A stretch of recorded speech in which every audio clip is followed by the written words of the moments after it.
두 마음의 두 번째. 첫 번째는 만몬에선 재물을 위한 욕망, 이를테면 세상을 향한 탐심과 정욕이라고 말씀드렸습니다. 두 번째, 우리가 미처 스스로 깨닫지 못하는 사이에 우리가 하나님을 믿는다 하면서도 하나님께 더욱더 가까이 그 길을 가로막는 또 다른 장벽, 또 다른 두 마음은 다름 아닌 자기애입니다. 자기 중심적 자기애. 이 자기애는 단순히 자신 개인만을 의미하지 않습니다. 다른 사람을 배려치 아니하고 자기 우월주의에 빠져 있는 자의 그 교만스러운 자기애. 이 모든 것 하나님이 결코 원하시는 바 아닙니다. 성경은 이에 대해 교만은 패망의 선봉이라고 말하고 있습니다. 허튼 교만, 허튼 자기애, 여기에 빠져 멸망의 수렁에 갇히는 물을 범하지 않도록 저도 여러분도 마음을 경계해야 할 것입니다. 우리가 자기라고 할 때 이 자기는 단순히 자기 자신에 국한되지 않습니다. 도리어 자기애가 실제 발현되는, 실제 드러난 가장 뚜렷한 것은 자신을 중심으로 한 자기 가족에 대한 일방적이며 이기적인 가족애, 이것이 더욱 심각한 문제일 수 있습니다. 누군가 가족애를 부정한다면 자식들이 아버지와 어머니를, 부모가 자식들, 아들과 딸을 마음을 다해 사랑하지 않는다면 그는 이미 사랑이 없는 자일 것입니다. 성경도 분명히 말하고 있습니다. 눈에 보이는 형제를 사랑하지 아니하는 자가 눈에 보이지 아니하는 하나님을 사랑하지 못한다고 말합니다. 가족에 대한 사랑은 하나님의 절대의 계명인 사랑하라. 이 사랑하라는 계명을 실천하는 실천의 도장일 수 있습니다.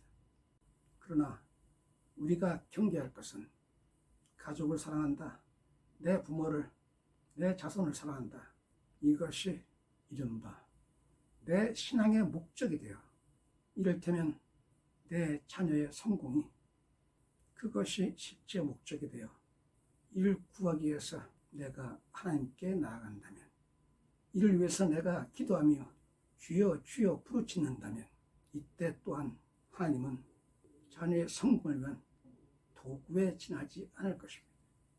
다시 말해서 내가 세상에서 소중히 여기는 자, 그의 다만 성공을 위한 신앙이라면 그것은 우리 신앙의 중심이며 우리 신앙의 유체인 하나님의 목적이 되는 신앙, 그런 신앙이 아니라 하나님을 다만 도구로 이용하는 타락한 신앙, 나아가 불신앙의 증거가 될 것입니다.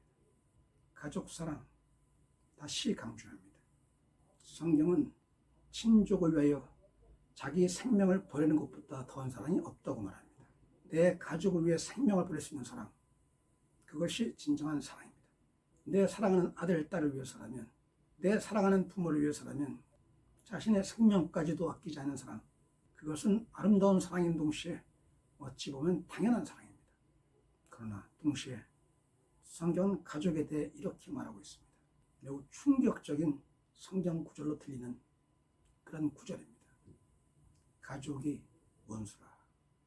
또한 마태복음 10장 37절을 보면 아버지나 어머니를 나보다 더 사랑하는 자는 내게 합당하지 아니하고 아들이나 딸을 나보다 더 사랑하는 자도 내게 합당하지 아니하며, 예수께서 친히 하신 말씀입니다.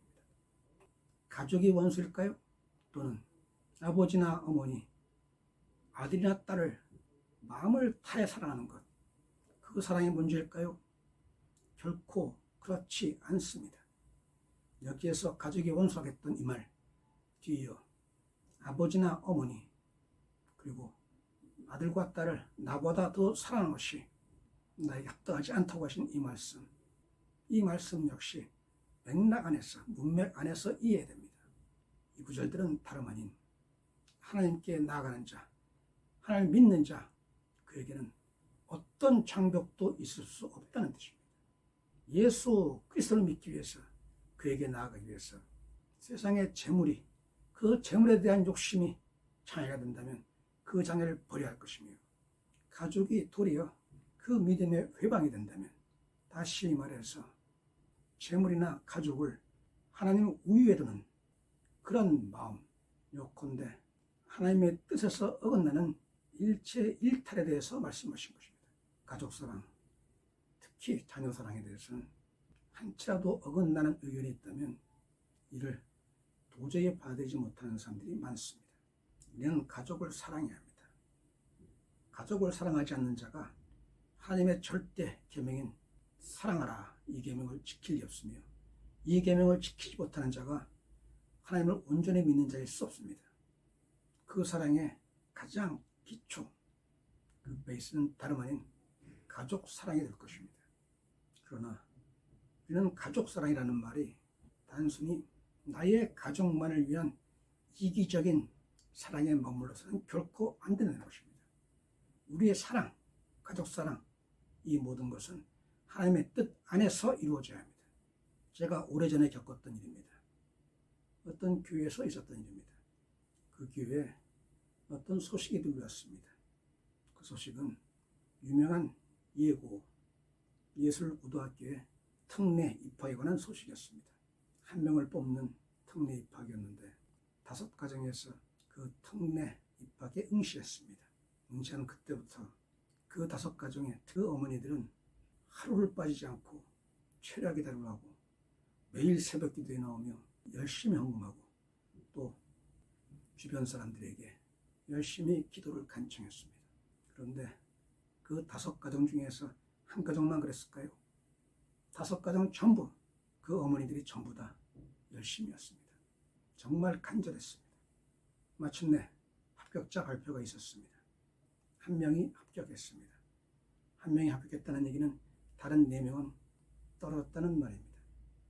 합격자 발표가 난 그 주에 합격한 가정에서는 그 어머니가 교회에 떡을 돌리고 큰 돈을 마다하지 않고 감사 헌금을 내며 이른바 잔치를 벌였습니다. 그리고 하나님께 감사했습니다. 감사합니다. 감사합니다. 하나님. 하지만 동시에 그 시험에 떨어진 4명의 가정 어땠을까요? 각각의 가정이 누구 못지않게 열심히 기도하고 간절히 바랐으며 모든 노력을 아끼지 않았지만 결과는 불합격이었습니다. 어떤 일이 벌어졌는지 아십니까? 합격한 가정, 그 가정은 하나님이 나에게 은혜를 베풀어 주셨다. 내 가정을 특별히 사랑하시는 하나님 그 은혜에 감사하며 나는 하나님을 찬양한다. 좋습니다. 하나, 나머지 4가정은 시간이 조금씩 지나가면서 한 가정, 2가정 교회를 떠나기 시작했습니다. 상처를 입었기 때문이겠죠. 자, 이런 경우에 어떤 한 가정에는 합격을, 다른 4가정에는 불합격을 이렇게 구별하신 것이 하나님의 뜻일까요? 저는 전혀 그렇게 생각하지 않습니다. 내가 합격했으면, 내가 성공했으면 나에게 그런 기쁨이 넘치는 그만큼 실패한 자, 그리고 불합격한 자에게는 그만큼 아픔이 있습니다. 이런 경우에 하나님의 뜻이라면 합격한 가정에서는 도리어 겸손하게 그리고 조용히 불합격한 다른 가정을 생각해서 겸손하게 그리고 조용히 자축하는 데 머물렀어야 할 것입니다. 또한 간절히 기도했건만 내가 할 수 있는 바 모든 노력을 다 기울였건만 왜 내 딸은 저 가정의 딸과 달리 불합격해야 하는가? 이에 상처를 입고 교회를 떠나면서 그 마음속에 하나님에 대한 원망과 하나님에 대한 은연중의 불신을 품을 것이 아니라 비록 내 딸은 지금 이 시험에 떨어졌지만 다음에 또 기회가 온다면 아니 그게 아니라면 이 길이 아니라 다른 길을 원하시는 하나님의 뜻일 수 있다. 내가 기도하고 또 기도했음에도 결과가 이랬다면 이 역시 하나님의 뜻. 요컨대 간절히 기도하는 나를 사랑하시는 그 하나님의 뜻일 수 있다. 도리어 그것이 하나님의 사랑이며 은혜일 수 있다. 이렇게 생각하는 것, 이것이 두 마음을 품지 아니하고 오직 하나님의 뜻에 사랑과 은혜에 부합하는 그런 믿음, 그런 신앙이 아니겠습니까? 이른바 만모니즘, 재물에 대해서 우리는 그 재물의 필요, 그 소용을 인정하고 성실하게 일하고, 또 나의 힘이 붙일 때 주여 부으소서, 제가 힘든 고통 중에 주께 부르짖나이다, 저에게 은혜를 베풀어 주옵소서, 저에게 절실한 이 필요를 주님 채워주십시오, 이렇게 겸손히 기도하는 것, 그것은 하나님의 자녀, 하나님의 백성이 하나님께 마땅히 올릴 수 있는 기도입니다. 하지만 재물 그 자체가 목적이 되어 개걸스러운 탐심과 정욕의 수렁에 갇히는 것, 그것은 결코 하나님의 뜻일 수 없으며, 그것은 이미 재물이 우상이 되어버린, 요컨대 하나님을 배역하는 불신앙의 증거일 것입니다. 그리고 가족 사랑도 마찬가지입니다. 사랑해야 합니다. 사랑하는 것이 당연한 도리일 뿐 아니라 이를 넘어 계명을 지키는 우리의 순종이기도 합니다. 다만 그 사랑이 무언가 더 많이 갖고 무언가 더 높이 올라가며 끝모르는 욕망에 휘둘리는 자기 우월적인 교만이 아니라 하나님의 뜻에 부합하는 사랑, 그 진정한 사랑으로 가족을 품고 가족을 아끼며 가족을 섬기는 그런 자기 사랑이 되어야 할 것입니다. 세상의 어떤 가치도 하나님의 우위에 두는 이른바 세속적인 가치관, 그것은 결국 두 마음으로 말미암아 하나님을 볼 수 있는 그 복에서 멀어지고 말 것입니다. 하나님보다 무언가를 그 우위에 두는, 이를테면 영적 관점에서의 우상 숭배, 이것만이 두 마음으로서 우리의 마음을 혼탁하게 하는 그런 요소들이 아닙니다.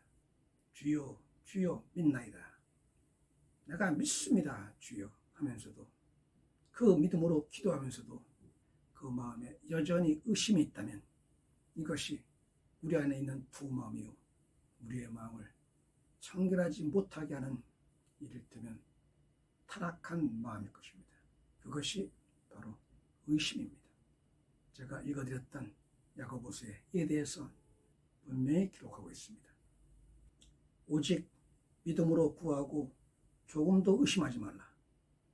의심하는 자는 마치 바람에 밀려 요동하는 바닷물길 같으니 이런 사람은 무엇이든지 주께 얻기를 생각하지 말라. 두 마음을 품어 모든 일에 정함이 없는 자다. 우리의 마음을 혼탁하게 하는 여러 요소들 가운데 우리는 지금 말씀드린 의심 또한 가벼이 보아서는 안 됩니다. 내가 열심히 그리고 간절히 기도하면서도 내 마음에 여전히 의심이 있다면 그 의심의 정체는 무엇일까요?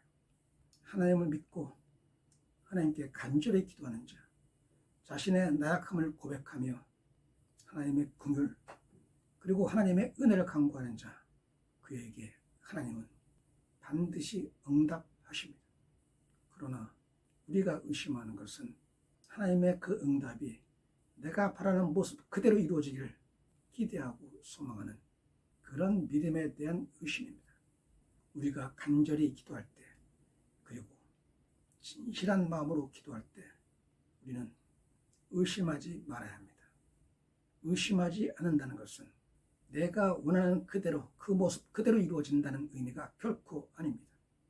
의심하지 말아야 한다는 것은 내가 바라는 바를 하나님께서 이미 모두 아시며 하나님은 그 하나님의 뜻에 합당하게 들어주신다는 것입니다. 그 응답은 다만 예스만 있는 것이 아닙니다. 믿음이란 내가 바라는 바를 이루는 것이 아니라 내가 바라는 바를 간절히 하나님께 아뢰을 때 하나님은 내가 바라는 바를 하나님의 뜻에 합당하게 이루신다는 것, 그것이 믿음입니다. 내가 바라는 그대로 이루어진다. 그것은 욕망. 다시 말해서 내가 바라는 바가 하나님의 뜻에 부합할 때, 그리고 하나님이 이루시고자 하시는 그대로 그 응답이 나타난다는 것입니다. 여기에 대해서 의심하지 말라는 것입니다. 요컨대 우리의 믿음은 내가 바라는 바를 하나님께 아뢰되 하나님께서 이루시는 것입니다. 그리고 우리는 그것을 받아들이는 것입니다. 그리고 받아들인다는 그것이 실패나 좌절, 절망이 아니라 하나님의 은혜에 더 가까이 다가가는 은혜의 순간이 될 것입니다.